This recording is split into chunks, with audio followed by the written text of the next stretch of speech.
Hello, habari, ni mtangazaji wenu Nancy Amanda na leo nimeutembelea mtaa wa Bwiza. Na watu mtajiuliza niko Bwiza kufanya nini? Bwiza, nimetembelea Bwiza kwa sababu ndipo tumefungua kwa sababu ya formation ya kuwafundisha kina mama na wanawake kushona. Na hii niwakumbushe, ni awamu ya 4 ambayo tunaanza kuwafunza sasa. Najua mnatamani sana msikie nitazungumza nini na wanafunzi wetu, nitazungumza nini na walimu, na mnajiuliza ni kwa nini tumehama. Mmezoea tulikuwa tunafanyia kazi Buyenzi, lakini leo tunafanyia Bwiza. Na sio hapa tu, hatuishii hapa. Leo tunafanyia hapa Bwiza, lakini wenda mwaka kesho tutafanyia Kamenge, mwaka mwingine tufanyie Rumonge, kwa sababu tumekuja kwa kasi kubwa sana. So watu ambao hamjafanya subscribe, nawakumbusha kufanya subscribe, kulike, kushare pia na kucomment, ili tuwe tunawaletea vitu ambavyo ni vizuri zaidi. Kwa ambatana na mimi mwanzo mpaka mwisho ili uyasikilize mazungumzo yetu na faida ambayo kina dada na kina mama wanaenda kuipata kwa ajili ya maisha yao ya kesho. Ndo kama mnavyoona tayari tumeshafika na tunawaona ndani kuna wanafunzi pia kuna walimu, na tuna vitu vingi sana vya kuzungumza nao. Tuna mambo mengi sana ambayo tunataka kufahamu kupitia wao. So kana sisi watch interview yetu mwanzo mpaka mwisho ili uweze kujipatia mambo tofauti na kuelewa vitu tofauti kuhusu kina mama na maisha yao. Follow me. Habari zenu? Dada, habari yako? Nzuri. Kwa jina unaitwa nani? Naitwa Pauline Kamincha. Wewe ni mwanafunzi pia? Ndio. Unaweza ukatuambia ni kitu gani ambacho labda kilikusukuma mpaka ukajisikia uje kusoma? Kitu kilinisukuma aje nikajisikia kuja kusoma kwa maana niko yatima, sina kunisaidia, ndio nilihitajika kuja kujifunza kazi ya mikono. Okay. Ukitizama utaweza? Ndio, nitaweza kwa maana naipenda kweli.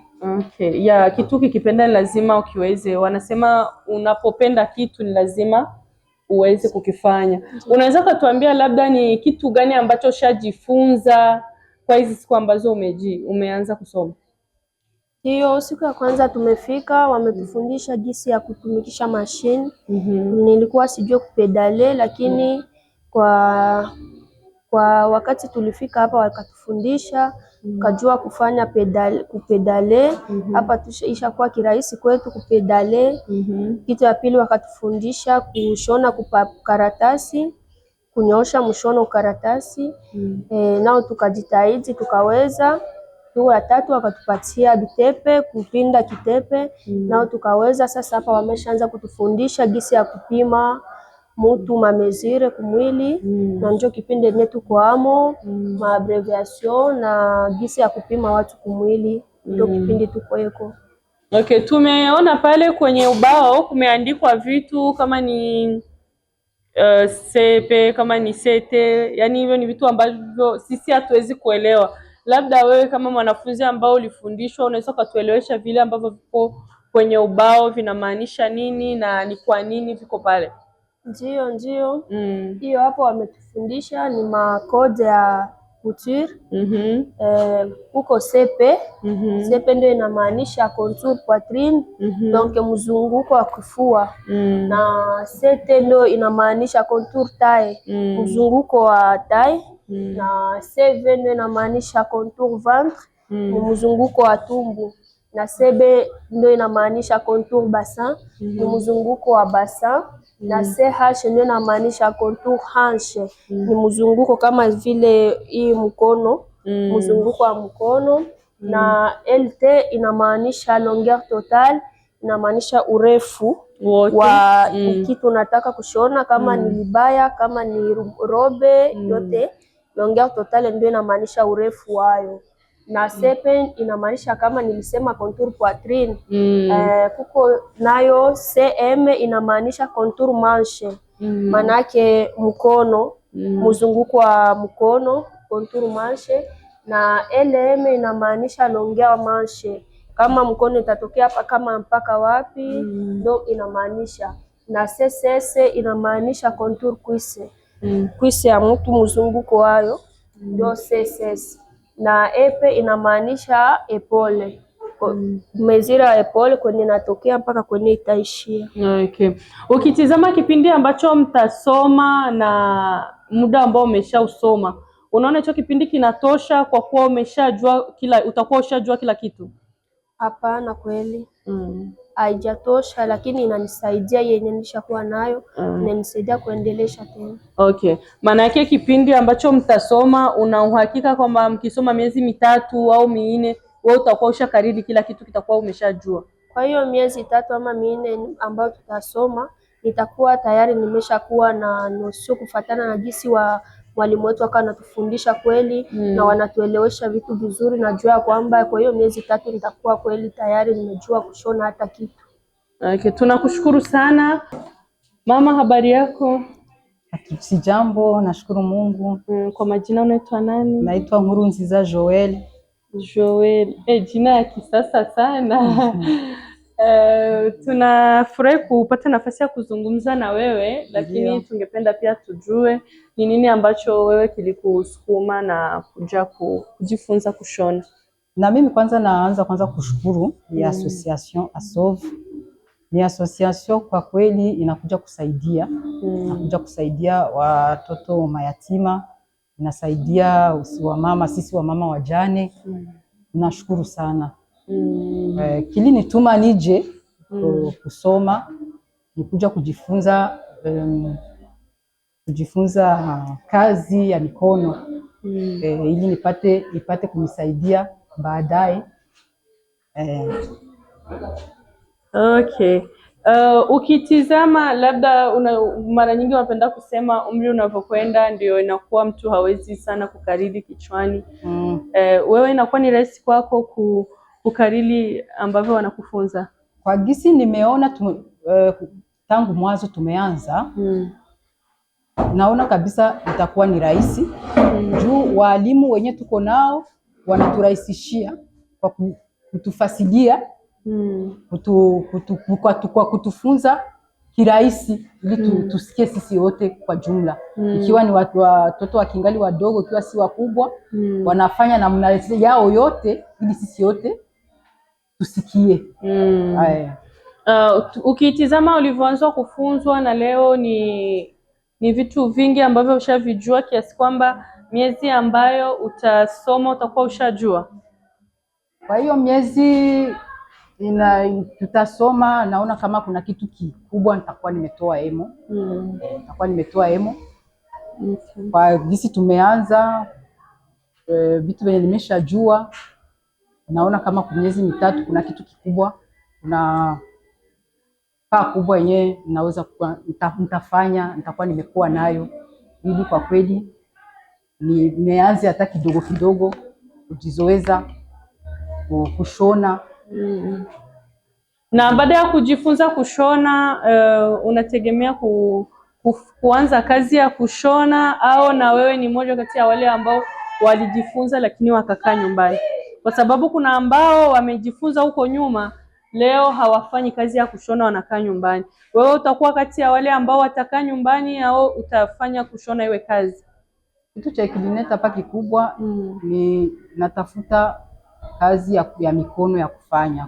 Kwa hiyo kama nilichagua kuja kushona, ni kazi yenyewe nahitaji nifanye baadaye.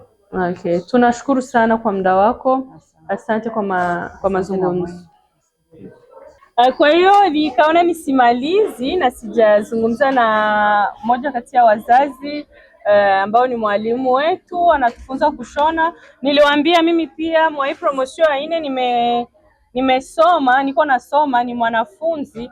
Kwa hiyo mama, habari yako kwanza? Salama.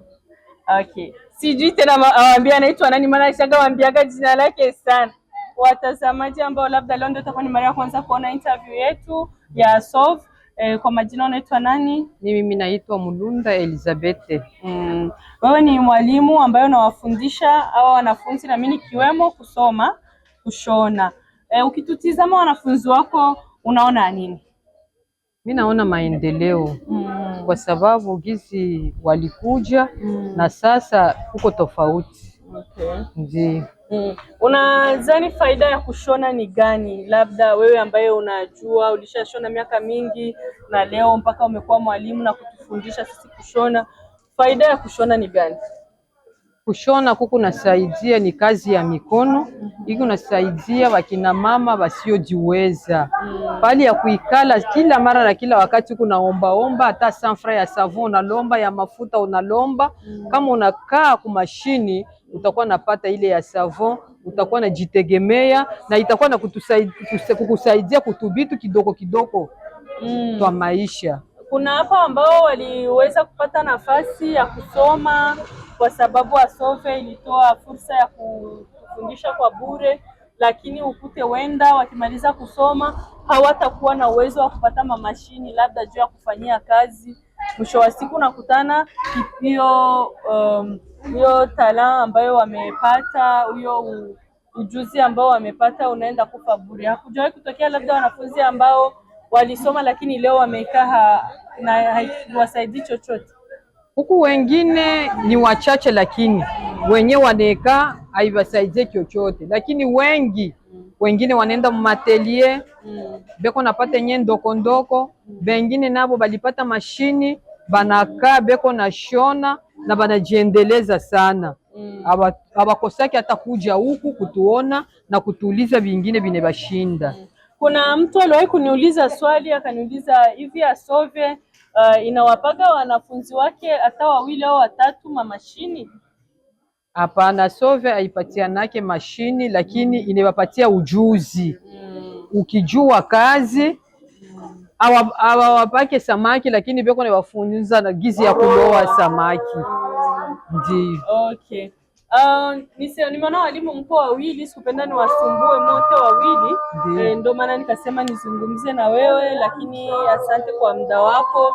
Usiwakuli muda sana, naona mko masomo na wanafunzi kama wote walisema kama walimu mko vizuri, mnawafundisha vizuri, kutokana na mnavyowafundisha wanaona kama watajua haraka. Kwa hiyo miezi ambayo watasoma wanaona watakuwa walishajua vya kutosha, kwa sababu walimu wao mko mnawafundisha vizuri na upendo mwingi sana. Asante sana. Asante.